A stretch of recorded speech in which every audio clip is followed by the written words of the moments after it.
let's have it absolutely right. You know, this is a team that under David Moyes won a European trophy and had a platform to succeed. What, 2 years ago? They had money, you know, to rebuild and restructure that club.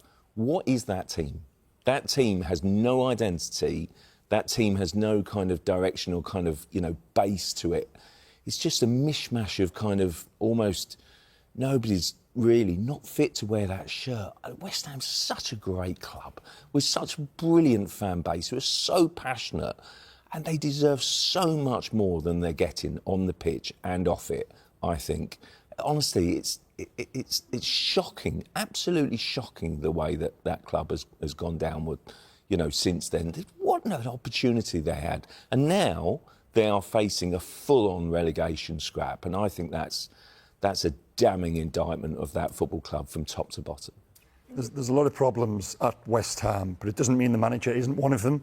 You know, you talked there about ownership and the protest pre-match being against decisions with regard to ownership and recruitment and everything else. But when a fan base sings you don't know what you're doing, which they were yesterday, I don't think there's any way back for a manager from that. And I don't think Potter is conducting himself with good grace in the media. He's got into a series of spats recently. There was another one with a radio reporter post-match yesterday. And sometimes a manager has a level, they have a ceiling. And Graham Potter was growing with Brighton.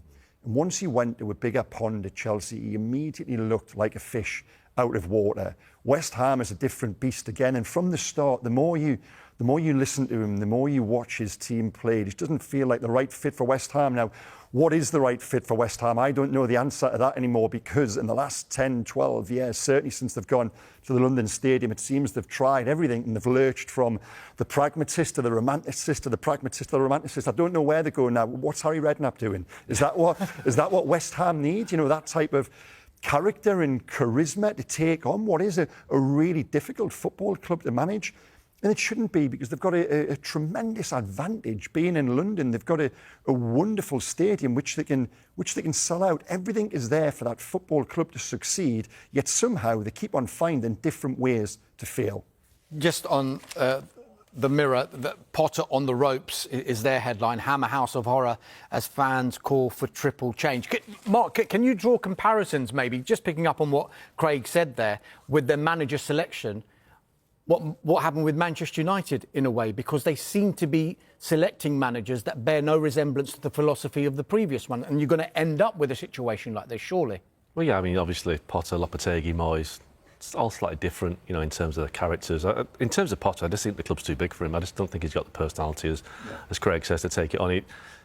Graham Potter is a good coach. He's a very diligent coach, great at Swansea, great at Brighton, where I don't think the expectations are as big as they are, certainly at Chelsea and West Ham. You know, West Ham, despite the fact that they haven't had a recent a track record of winning trophies, they're a very big club. They've got a massive fan base, and their supporters demand to be competitive with the likes of Tottenham and Chelsea, even if, you know, history says they're not.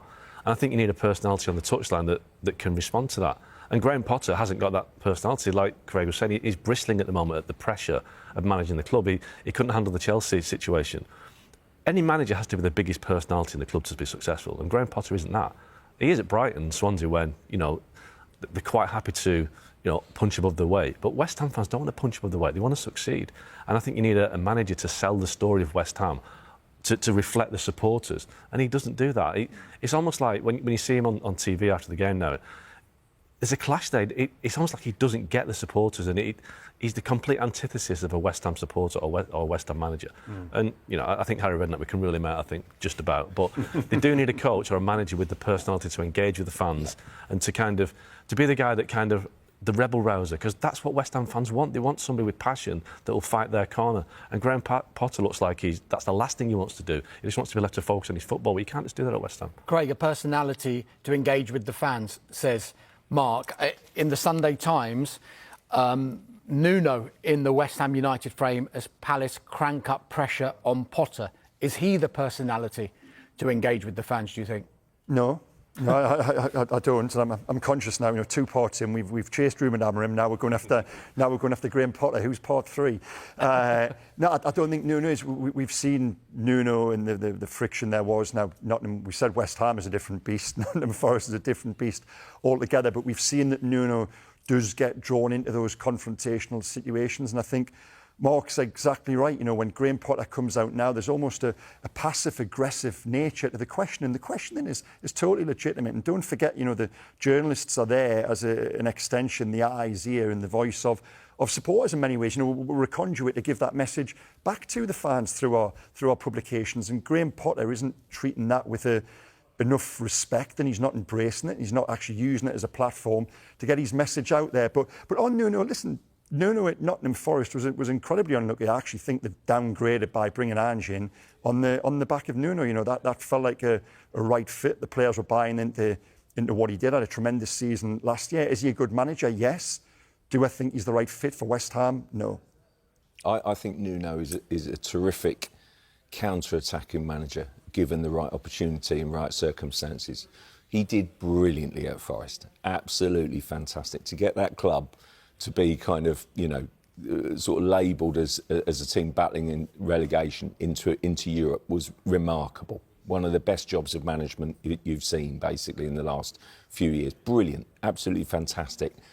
And he did it from a base where, yes, they would defend deep and sort of kind of soak up the pressure, and they do it in a counter-attacking style. And I do think then that, you know, therefore, does that make him that fit for kind of the West Ham fans and the West Ham way? And I know people, you know, like me, always kind of take the mickey, oh, what else do they want, kind of West Ham, and sort of kind of that shows why they were wrong to get rid of David Moyes. Yes, it probably does. But I tell you what, if you are a fan and you go week in, week out, and you pays your money and you takes your choice and you pay a lot of money to support your team, then you are entitled, I think, to want your team to play a certain way if you want. I admire that. I actually think that the team that wants to play expansive, attacking, attractive football, I love it. And basically, I think that's fantastic. And I don't think that people should do that down. Does it, in retrospect, look a mistake to get rid of David Moyes? Well, of course it does. And basically, David Moyes was brilliant for that football club. But again, you can't knock West Ham fans who turn up week in, week out and back their team. I actually think, as I say, I do think you could see a logic behind Potter. The other thing that strikes me about Potter, he's so bruised. He's an angry man. And basically, he was out of the game for quite some time after Chelsea, but he's clearly come away bruised, angry. He's very chippy, unhelpful in press conferences. And I think that basically Graham Potter, I still think he's a good manager and a good coach for the future. But he's kind of almost got to get someone to get hold of him and say, stop blaming the world. It didn't work out for you at Chelsea for whatever reason. And basically, you know, you've got to take some of that responsibility on your shoulders, but also get the next choice right. And he turned down so many opportunities. Too many coaches today. And he ended up at West Ham. Yeah, it makes no sense. It's crazy. Too many coaches today will do all the coaching badges and study the theory of the coaching job and get everything right. They can take a coaching session, but they don't get the bigger picture. And the bigger picture is managing us and managing the fans and managing expectations and going out. I mean, listen, Vitor Pereira at Wolves is a different situation, but the Wolves fans love him because he engages with the fans. He's the guy that goes to the local pub, isn't it? Can you imagine Graham Potter going to a local West Ham pub? He won't be anywhere near it. Because that's the relationship he's got with the fans. He doesn't understand you have to manage your supporters and the people who pay your wages. He's not doing that. You mentioned Vitor Pereira there, and I mean, rather like Nuno Santo last season, he was doing a fantastic job at Wolves, but they're now the sixth team, only the sixth team to lose their first 5 games at the start of a Premier League season. And the Sunday Times, they go with the headline, Wolves in a difficult place as fans chant for owner to sell the club. And this is in a week, Craig, where Vitor Pereira signed a 3-year deal. Their striker, who was linked very heavily with Newcastle United, has signed a new contract as well. And yet, 5 games played, 0 points in the can. Can there be any comparisons drawn with what's happening at West Ham United? Not so much with the manager, but what's going on in the background. Yeah, I said there who was the next manager we're going to move on to. It's Vitor Pereira, but I'm going to book the trend here. And I actually think he is the right man. I haven't got a problem with Pereira at all. I think he is believable. I think he showed enough last season. But he lost in the summer. He lost Cunha. He lost Aït-Nouri. And he started the season to a large extent without his best player, Jørgen Strand-Larsen. I think they do have good players. I saw them play at Newcastle a couple of weeks ago, and they were good for the first 15, 20 minutes. They were fantastic. There could have been 1 or 2 up. And once that didn't happen, it was almost like the confidence drained from them. And I know a couple of guys close to Wolves, and they said it is a confidence thing. They actually do have good players. They've got Hwang, they've got Strand Larson coming back. The boy on the wing, Rodrigo Gomez, was tremendous up at St James's Park. Yesterday they take the lead and everything is there for them to go on and get this first win in front of the home crowd against a newly promoted team in Leeds. But as soon as the equaliser goes in, I've spoken to people who were there, the atmosphere and the mood changed, and it was almost like a self-fulfilling prophecy where that toxicity begins to spread a little bit and the result becomes inevitable. But I think the contract is a show of faith. It does seem a little strange amid the start they've had, but I wouldn't be going changing the manager. I think there's a bigger picture to look at Wolves. And also as well, they've brought in 6 players in the summer and only one of them has actually made an impact so far. So I would give the situation there more time. Just very, very quickly, because we've got to go to a break, but in a word almost, we've seen in the last 2 seasons the 3 promoted clubs have gone straight back down. Is that trend going to be bucked this season, Mark? Yeah, I think at least one will stay up. I think Burnley need to score more goals, but I think Sunderland and Leeds have shown enough that they can stay up this season. Craig?